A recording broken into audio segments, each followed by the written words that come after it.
professional microphone or anything like that, there's a little breeze.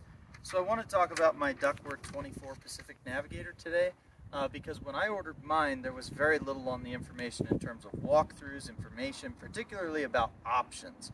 You can see all the options listed on their website, but if you're like me, you kind of try to conceptualize what is that option and what does it look like in practice. So I just kind of want to provide a walkthrough and maybe something that I didn't have when I ordered. So in terms of my boat history, I've had various John boats growing up. I had a Crestliner Fishhawk 1750, which is like an 18-foot with a 115 horse Johnson and a Honda 8-horse kicker. It was junk, much like most Crestliners. We'll get into that. Everyone will be offended by the end of this video. I had a 1994 Duckworth Pro 3, 19-foot. That was a great sled. It had a pretty shallow pad on it. I think it was 8-degree dead rise, so it was great for running shallow. I had a 140 horsepower Suzuki Jet outboard on it, so it was great for running shallow in the rivers. The guy I bought it from ran it on the Snake in Idaho. I put a 175 ProXS on it a couple of years later, which really moved, but again, with that very shallow dead rise, it kind of slammed if there was any sort of chop. And now I have a 2024 Duckworth Pacific Navigator 24. Duckworth isn't real clear on the names of their models. Sometimes it's called the 24 Navigator, sometimes it's called the 24 Pacific Navigator. It's all the same. They did just reboot their models for 2024. They shut down Northwest Jet and kind of took their patented over-the-top walkway design on the middle door on the windshield so that you don't have to unbutton for, you know, those with soft tops. You don't have to unbutton them anymore to open the front. They have the archway like the Northwest Jets did. So anyways, let's, my untrimmed bushes are hiding the boat from view. Somebody's got to trim those, but it ain't going to be me. Why Duckworth? Duckworth is what we call a Northwest style boat. So when I first bought my 1994 Pro 3, I think I bought it in 2018. I live in Utah at the time. A lot of people would stop me at the boat ramp and on the lake, and what kind of boat is that? And when I say Northwest style, I mean cab forward, welded aluminum, heavy duty. Sometimes they're called sleds. Sometimes they have a top, sometimes they don't. A lot of the guides up in the Northwest run open bows so that they can seat more clients and run more rods. And I just kind of quickly fell in love with the layout. With the cab being so far forward, it gives you a lot of room in the back of the boat to run your lines and troll, which, you know, out west we do a lot of trolling. Not to say we don't fish other ways, but I would say out west the predominant fishing style is trolling, and these boats are, I think, better equipped for that. Ernie Duckworth in the 70s and 80s was a steelhead guide in Hell's Canyon, and they would have to portage up to the top and then, you know, float down and be picked up, and he thought, there's got to be a boat that could be built that can run this white water in these rapids. That's how Duckworth came to be. There's a lot of other boats similar to a Duckworth. North River, Thunderjet, Weldcraft is actually owned by Renaissance Marine, which also owns Duckworth, so they're kind of sister companies.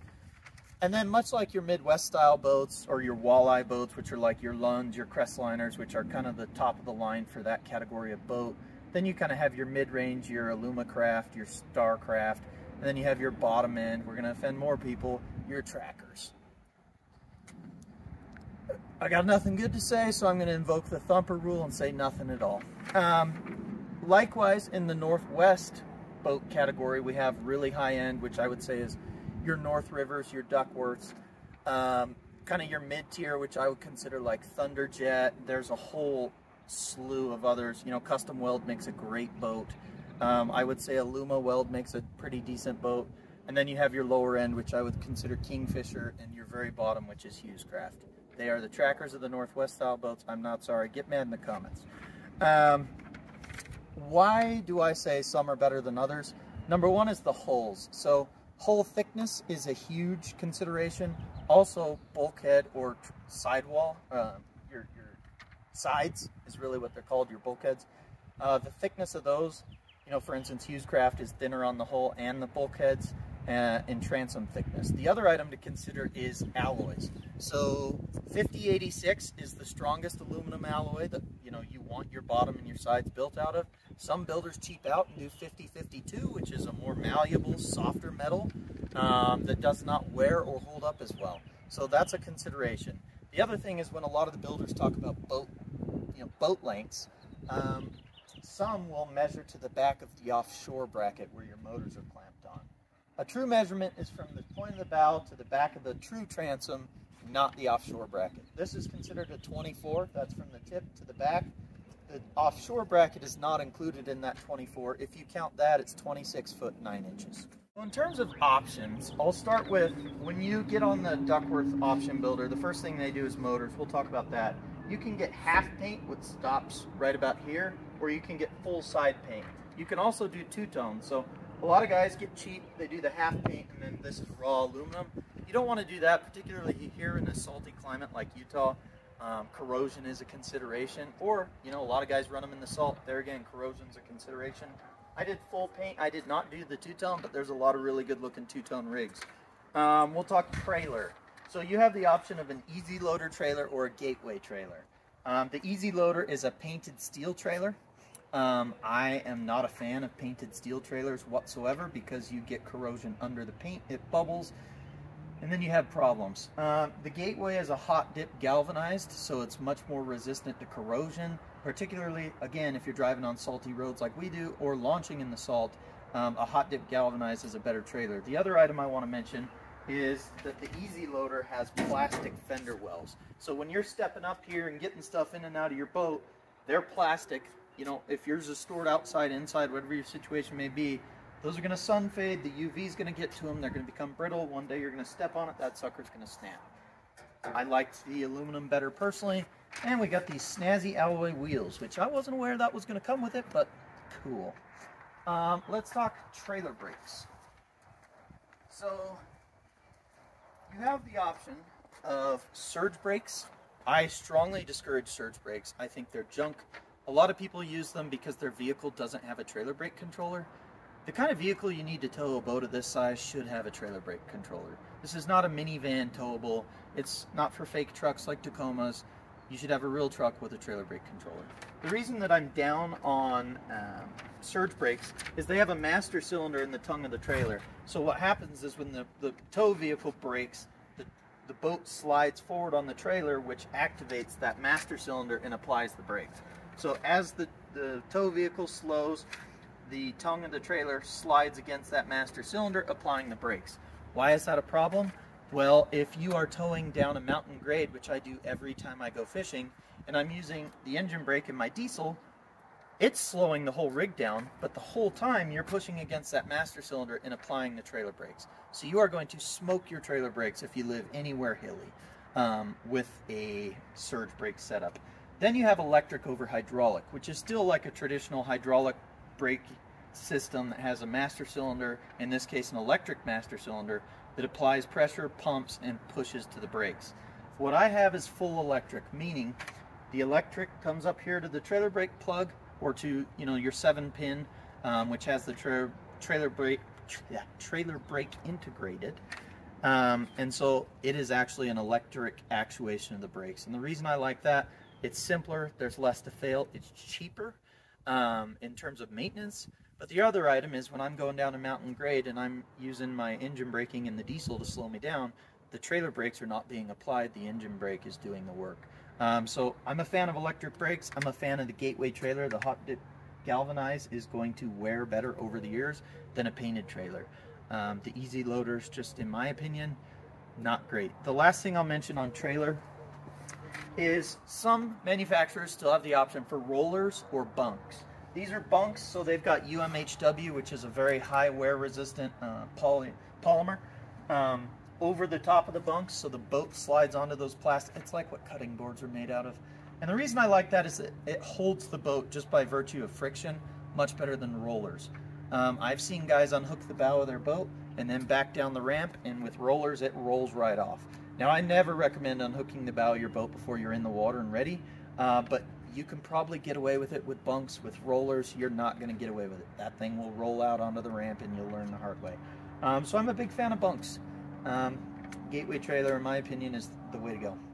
Okay, so I talked a little bit about hull options, aluminum alloys, thicknesses. Those are all important considerations that you should look at on your dealer's specs as you're selecting a boat.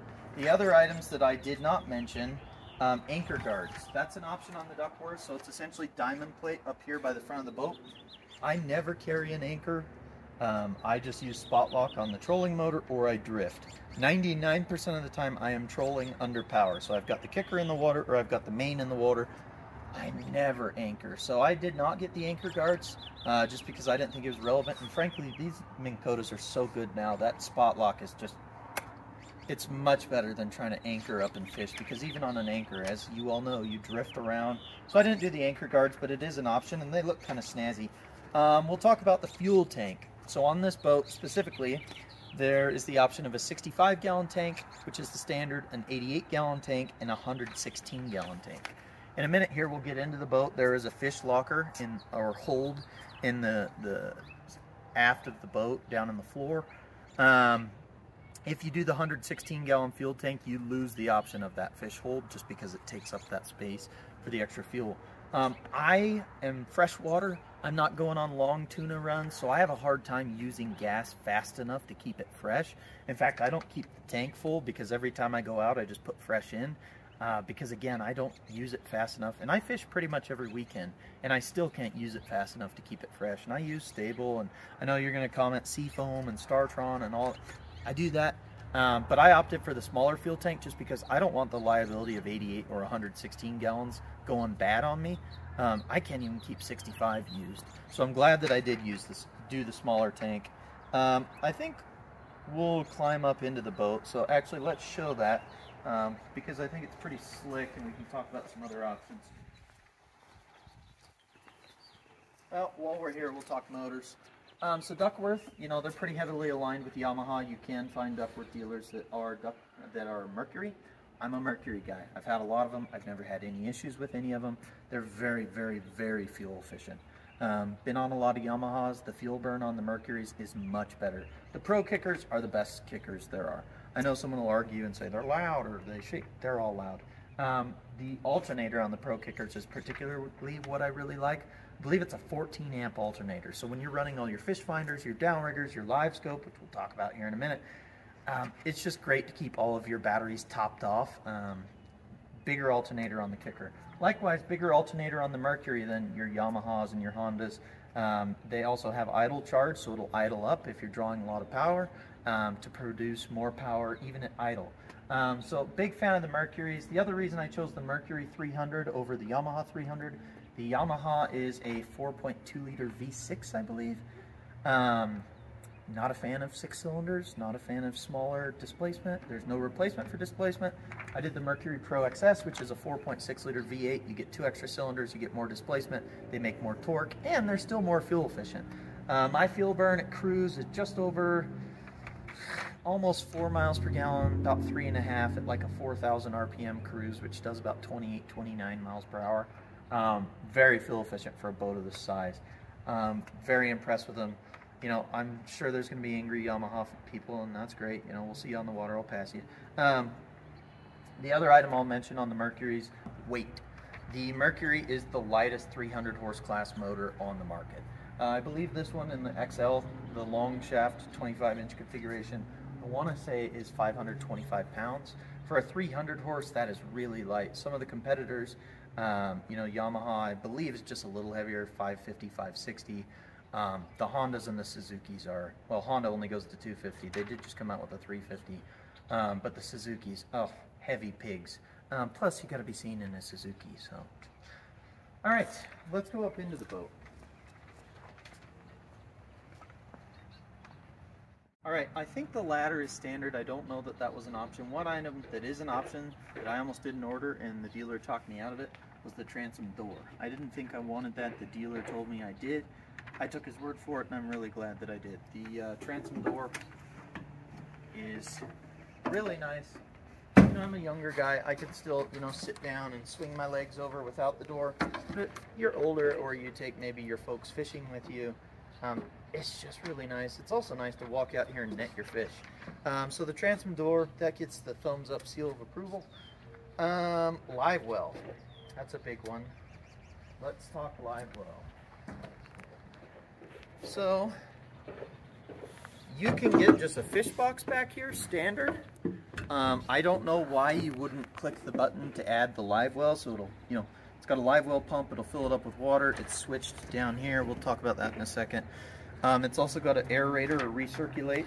And it's on a dial, so you can turn it to low or high depending on how many fish you have in there and how much recirculation you need.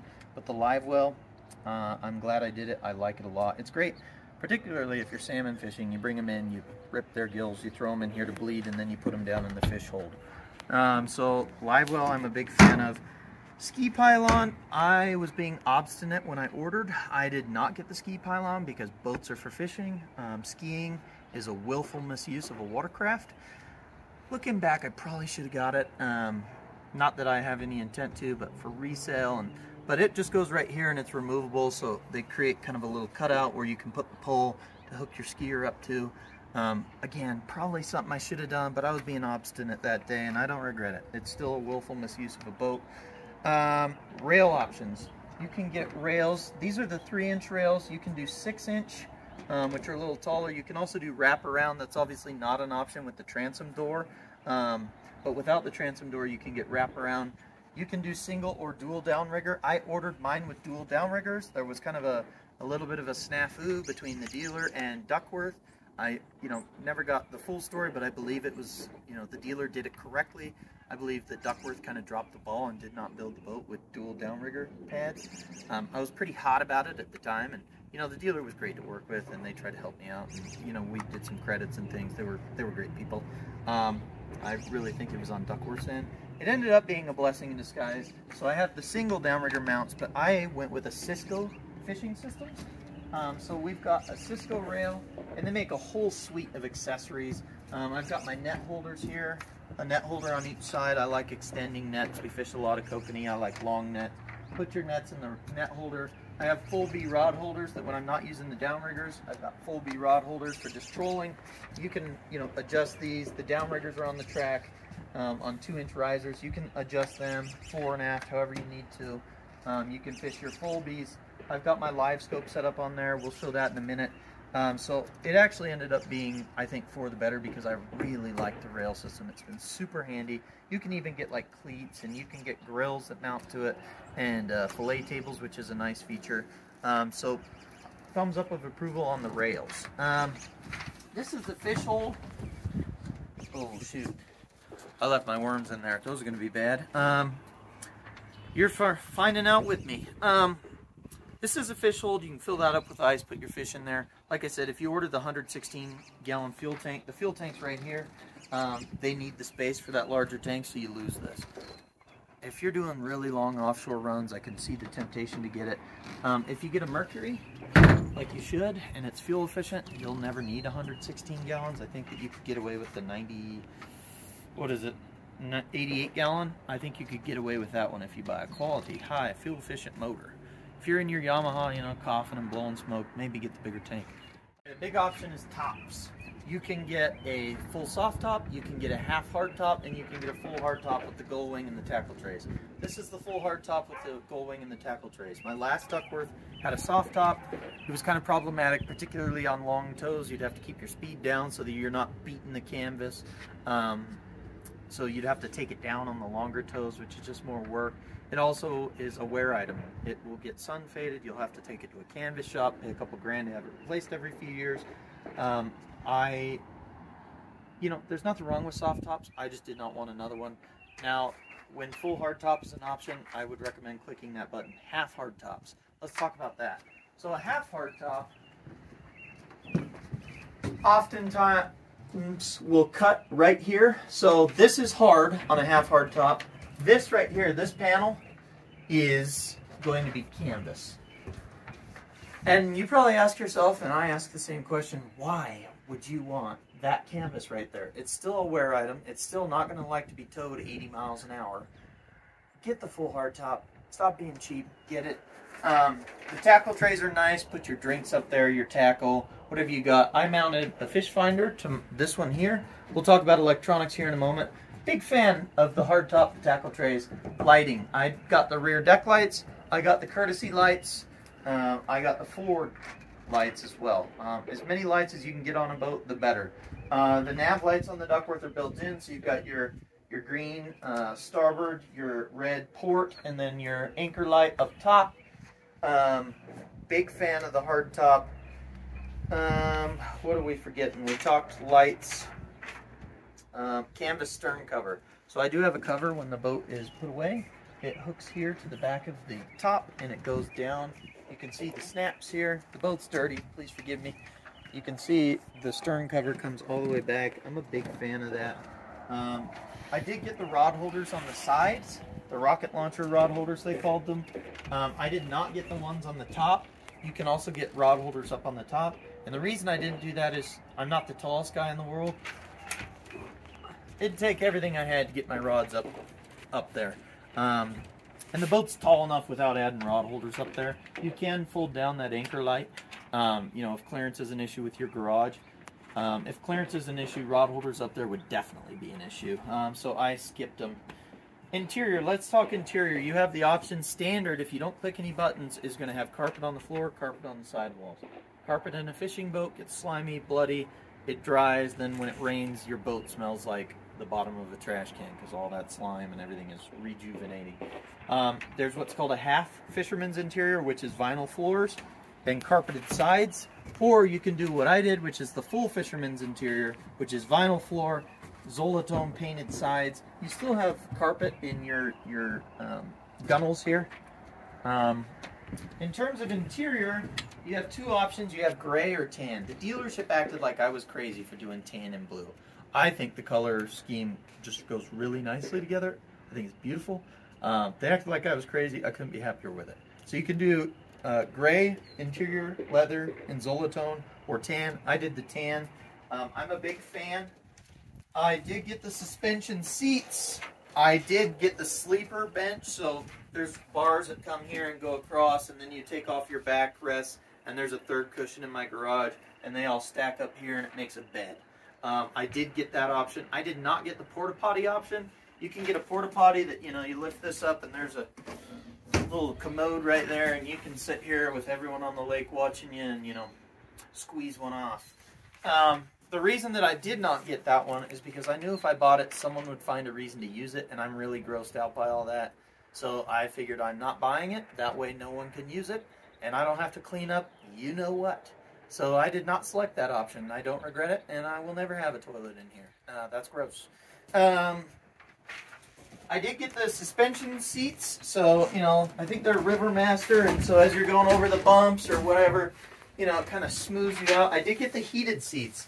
So you can probably see right here, there's a switch, lights up, heated seats, baby. So yeah, you got your high, your low, and then the middle is off.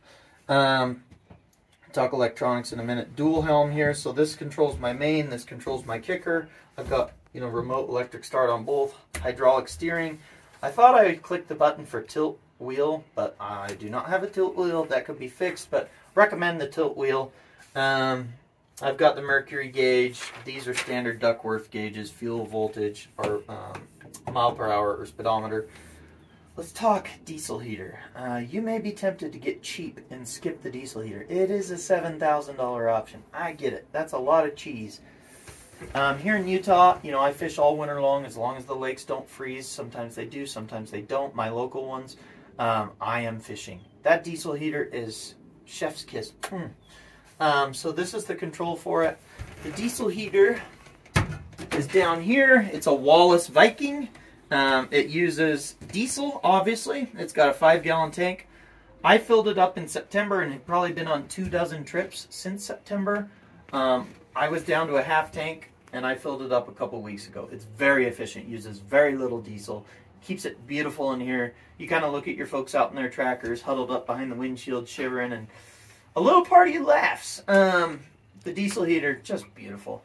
So I recommend it. It's a $7,000 option. I realize that's steep. I realize you can get cheap diesel heaters on Amazon, the Chinese ones, and you could do the install yourself. There is a lot of ducting. There's exhaust. You got to drill some holes through your hull.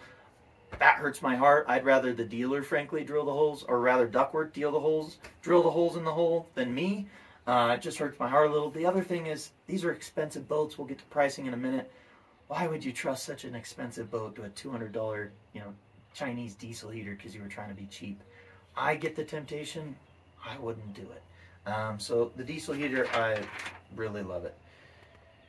We talked about the seats, the porta potty, the diesel heater, the heated seats, which, by the way, love them. Wipers. So the starboard or the driver wiper is standard. The passenger is optional. Get the passenger. They want to see what's going on too. If you're in rough seas or it's snowing, which we get a lot of snow when I'm fishing, so we have that wiping away the snow. That's a great option. Locking side rod holders. We were just back there. Those do lock, the rod holders there in the gunnel. That's just great when you're traveling and staying in hotels, fishing. Keep your stuff locked up. I did do the dual group 31 batteries. I have the starting battery that just goes to the motors. It's on an isolator from the house battery, which is also a group 31. So the way that works is when the alternators are pumping, juice into your motors, when the starting battery is at 13.7 volts, which is fully charged, it then sends power to your house battery or your secondary battery and charges it.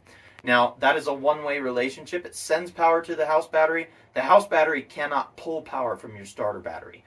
So what that means is if you're at anchor or you're not running your motors and you're drawing your juice because you're running your graphs and your downriggers and all your electronics and the diesel heater's going and you got the tunes playing, you could kill your house battery, but your starter battery still has a full charge. So you could start it up and then start pumping juice back into your house battery. That's just a safety issue. That way you never run your starter battery dead and you're dead in the water. That would be a problem. Electric trim tabs were an option. I did not elect for trim tabs. I prefer to trim the boat and the attitude of the hull with the motor. It does a great job, even on this size hull. I can trim down and put the nose into the water and cut waves when I need to, and then I can trim up and run efficient and fast when I don't need to cut waves. This does have an 18-degree dead rise on the back of the transom. It sharpens to the front. I think the front is like 38 or 40 degrees. So when it's rough out, put that nose in, cut them. When it's nice out, lift that nose up, run efficient and fast. I don't regret not getting the trim tabs, but maybe if you're loading your boat weird or you're always by yourself and you're 400 pounds, it might make sense to get the trim tab to kind of level the boat out. I did get the second auto bilge, so standard it comes with one 1100 gallon per hour bilge. If you concealed carry or anything, you know that one is none.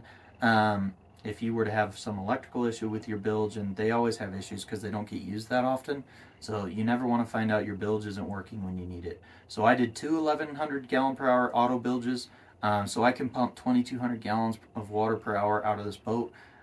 You'd have to be in some rough seas to get waves over the side. It could happen, and you want to have plenty of bilge power. Alright, let's talk rigging. So when I bought this, it had the motors and the hull and the interior. There were no fish finders. They had done the gauges and the controls for the motors.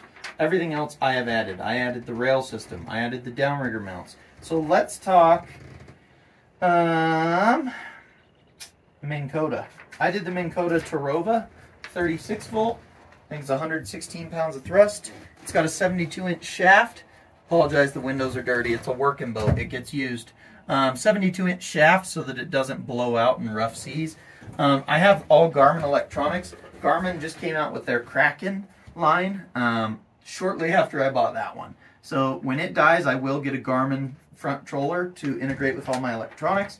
I would very much like one. It just wasn't out at the time, and I didn't know it was coming out, or I would have waited. That said, the Terrova is great. You'll say, why don't you get the Altera, the one that auto-deploys? Because everyone that has an Altera will tell you that the auto-deploy, there's two kinds of Altera owners. Those whose auto-deploy has broken, and those whose auto-deploy is going to break. So I skipped it. Terrova, I go up there, I put it down. You got to go up there to turn it on anyways. You should not leave it on all the time. I did a lithium battery. So normally a 36 volt, you have three deep cycle batteries that you've wired up in series to create 36 volts. They're heavy. They require maintenance. In my experience, a deep cycle battery, when you use them a lot, it's good for 2 or 3 years. Tops, they're very, very heavy. Group 31 battery, 75, 80 pounds, times 3. You're talking about 240 pounds. This is a lithium 36 volt. It weighs, I think, 68 pounds. So you're talking about a weight savings of almost 200 pounds. Battery life is incredible. I'll troll, get there at 5 in the morning actually, and troll till, lunchtime, noon, and I will still have 87% battery life left on that lithium. It also charges very quickly. So I'm just a big fan of the lithium. I'm high on them. I know they're more expensive, but they also last longer. So think about the cost of replacing your deep cycles every couple of years. Forgive the sandhill cranes. They're nesting right now and making noise. Think of your deep cycles last 3 years. You're replacing them, the cost of that. This has a 10-year warranty on the lithium.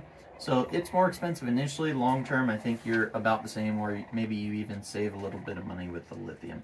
I do troll with the kicker in the water. So I put the kicker down, I put it to about 1 mile an hour to give me some push and to charge my batteries. And then I use the MinnKota to fine tune my speed as well as do my steering. Fish finders. I've got 2 Garmin 126 SVs up here. So they're 12-inch. They have, you know, all the capabilities. I do have LiveScope. On this one, I've got it networked to my stereo system, which I also added myself. So anyways, you got lots of options. The Garmin's, I'm a huge fan. The only people you'll hear who recommend Lowrance are sponsored by Lowrance, and the only people you'll hear recommend Humminbird are people who haven't used Garmin. I had Humminbird in the past. I had a Helix 9. It was okay. I like the touchscreen of the Garmin's. The Helixes, you're still using buttons and trying to remember, okay, is enter up and is backspace back? How do I arrow to joke? Also, the sonar on these is much better. The LiveScope, we'll talk about that in a minute. Humminbird, I think, calls theirs Mega Live.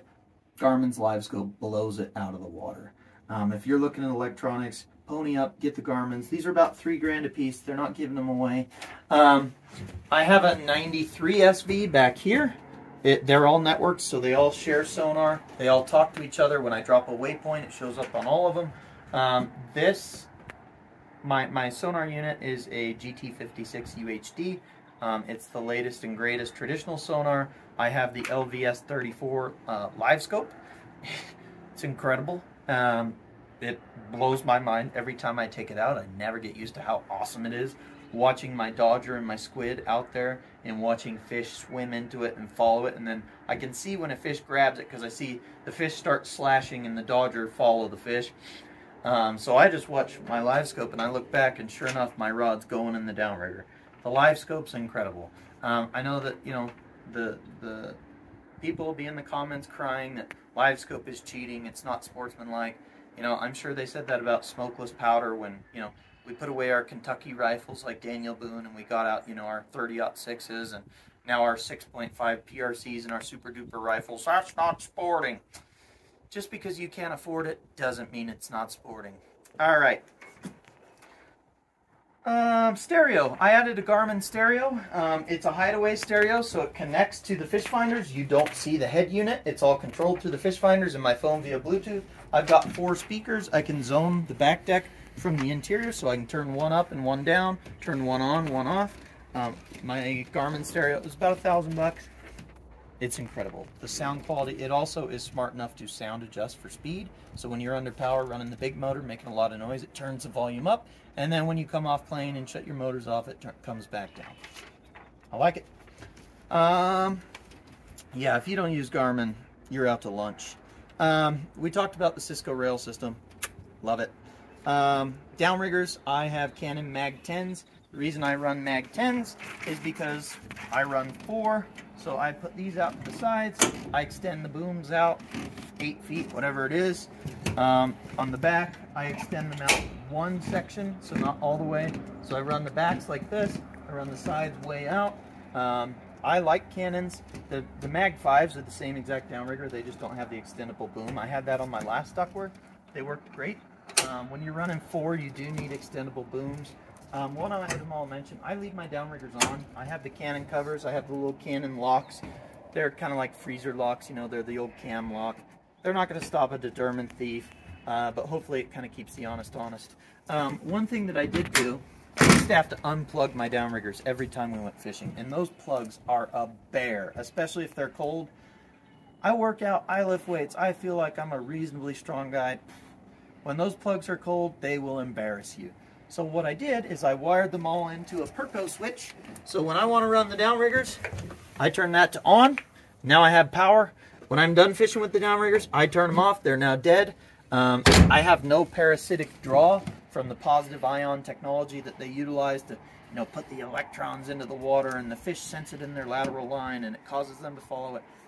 You can sense my sarcasm. I don't know if it's effective or not. I don't really notice a difference, but it does create a parasitic draw, so that's why I put them on switches. All right. Talked about downriggers. Onboard chargers. I have a MinnKota onboard charger for the 2 traditional batteries. I have a separate onboard charger for the 36-volt lithium. They are wired together into just like a 3-way extension cord plug you get at Home Depot, so that when I plug them in, everything's powered. Whenever I'm not on the water, they're plugged in. LiveScope. This is the Brew City pole. It mounts to my Cisco track, so I can adjust it to and fro. It's completely adjustable, so you can adjust right here how far in, in or out you are putting the pole. So you can adjust right here at the track level. The other item you can do is that when you want to run, you can lift this up to center, and then you can take this little guy, and so when you're ready to run, set that in, swing that up like so, and now you're able to go run to your next fishing spot. And then when you get there, sorry, shouldn't have made that so tight. When you get there, you swing that down. I got to be careful because we're on the trailer and I don't want to bang the transducer into anything. That's why I've got this up so high right now. Normally I'd have it, all the way down when we're in the water, but we're on the trailer. I don't want to scrape my transducer. But yeah, I can sit here and I can control, if you want to show that, I can control where my transducer is pointed. Right now I've got it in forward facing mode. You can do down facing, you can do perspective. I've got him forward facing right now. The Brew City pole, they're about 400 bucks. They're certainly not giving them away. This part is carbon fiber. This is all aluminum. It's really well built. It's really nice, I think. I've really enjoyed LiveScope. It's been a game changer for me, seeing how fish react to your presentation, where the fish are in the water column. Do they follow your gear and take interest, which means you're close, you just need to make some tweaks? Are they coming in from 20 feet away and just slamming it? You've got what they want. Or are you pulling your gear through fish and they're not even giving it a second look? LiveScope tells you a lot. I have learned so much. I love it. So that's LiveScope. So, big fan. Let's talk pricing. Sorry, I'm making my cameraman's life hard here. I'm hesitant to talk pricing, number one, because I'm sure people I know will see this. And, I don't want to come across as, people just get weird when you talk about money. When you talk about, how much you make, it's always weird. I think that's kind of a cultural thing. When you talk about how much you spent for something, you ask someone what they paid for their house. To me, I'm a very transparent person. So I have no problem if someone asks me what I paid for my house or what I paid for my truck. What you make a year is a little more sensitive, just because, if you make a lot and you tell someone who doesn't what you make, it could be kind of offensive to them. They look at you. So I get it. So with that said, I think we're just going to kind of go there. And I'm saying this because I believe in transparency of pricing. Because I think if we were more transparent about what we paid for our boats and what we paid for our cars, everyone could get better deals. The problem is it's all shrouded in secrecy. No one really has any concept of what's a good deal, what's a bad deal, because no one's transparent about what they paid. So I'm going to be transparent about what I paid, because I called a lot of marine dealers and I got what I felt like was a good deal. So hopefully this just gives you some frame of reference. If you're in the market, what's a good deal, what's a bad deal, what's an okay deal. So I'm going to be transparent. For better or worse, so I have a Mercury ProXS 300. I have a Mercury ProKicker 15. I have the Gateway trailer. I have electric brakes. I have full side pane. I have the full hardtop. I did the diesel heater. I did the heated seats. I would say I am well optioned. For the hull and all of those items, the motors, the trailer, I paid $132,289.25. The Garmins, between the head units, the two up front, the one back here, the GT56 UHD, and the LiveScope, I'm in those about 10 grand. And then I spent another $1,000 on the stereo, so call that 11 grand. I spent $2,500 on the front MinnKota. I spent $2,500, call it $600 a piece on the Downriggers. $1,500 on the Cisco rail system. That's the 72-inch and all the accessories.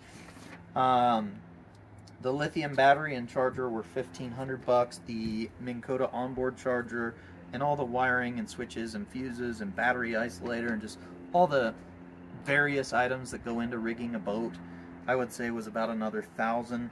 So if you total that all up, it's about $152,989.25. So right in the neighborhood of $152,000, $153,000. Now that is for a 2024 boat, trailer, motors. We've got LiveScope, we've got 4 downriggers, we've got the diesel heater, we've got heated seats, we've got wipers, we've got a hard top. I would say I spared no expense on the wiring in terms of the on-off switches, using heavy enough gauge wire. You don't want to get cheap on your wire and use too light a gauge, especially in 12 volt, because 12 volt you don't have the benefit of voltage like you do in your house. You can use little skinny Romex because it's 110 volt. So you've got lots of voltage, you don't need as much current. On a 12 volt system, you don't have a lot of voltage. It's 12 volts. You need a lot of current. So do not get cheap on your wire. Use heavy, thick copper. Don't use this tin stuff. Use copper wire. It's expensive. It should be expensive. If it's not, you're doing it cheap and you could burn something down. So use heavy gauge wire. Make sure everything is fused. I would say I did a very good job. You could take your boat to a marine dealer. I would say they would not do as good a job as what I did. And they may get cheap on the wire gauge. They may get cheap on the fuses. I used heavy gauge everything. I did the speakers myself, hole sawing a 6.5-inch hole for those speakers. It was painful, but I would say it came out just perfectly. Everything works like it should. I'm very happy with it. So if you're in the market, I'm happy with my Duckworth. I like it a lot. I highly recommend them. If you have any questions, jump in the comments down there with the offended people, and I'll try to sift through the chaff and get to you. So thanks, everyone.